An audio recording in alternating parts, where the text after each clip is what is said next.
Looking back those days, how difficult was it for you people to produce songs those days? Okay, it was difficult, my brother. I will not lie to you.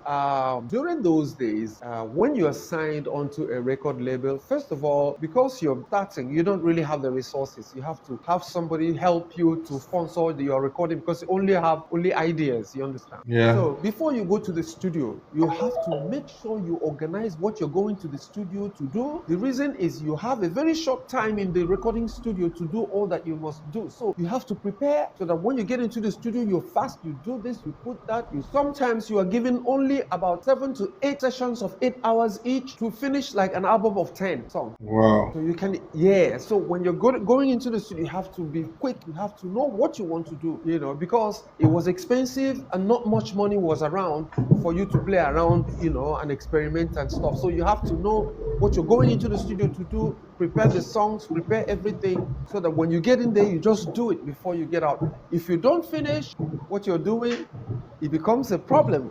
You understand? That's why the quality of production those days sometimes were not as good as we wanted them to sound because of the short times that you have to spend in the recording studio. Oh, Unlike yeah. today, most every artist has their recordings. You can make it, change it, push it this way, that way to make sure that it sounds exactly how you want it to sound. And this is what is responsible for the reason why the songs produced in Nigeria are competing in terms of quality with the ones produced overseas, like America, the UK. You understand? The quality is there back to back now Yes. because technology has made it possible. Yeah. And what if you don't finish the song? What will happen? Now you now have to go and look for money To because pay the again. yes, or if you're lucky, the record company says, okay, let's give you extra time in the studio, and that is responsible for some of the songs that you listen to those days and they don't sound as good as you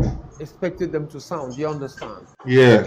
And when you finish, like when you're mixing and you didn't finish the last song, let's say the last song you're mixing, you didn't finish it and you go, the moment you leave that studio to come another day, another person has come in, another musician comes into that studio and changes all the knobs you have on the mixer. There are over 1001 buttons to press. You don't. And Yeah. by the time you come back, all those buttons have been changed and shifted and moved and everything because somebody else has worked. How do you get back to where you were on the Wow. mixer before continuing? So that's the difference between the technology we have today. Because today, when you finish working on your song in the studio, you save your project, right? Yes. When you come back tomorrow to work, you just load where you were, where you stopped. The improvement continues. Continue to improve on your song each new time you come to work on it. You continue to improve. Then when you come back to remix your song, you have to start afresh to change the mixers, and there's no guarantee that you're going to get a better sound than what you Wow. had before you left the studio. So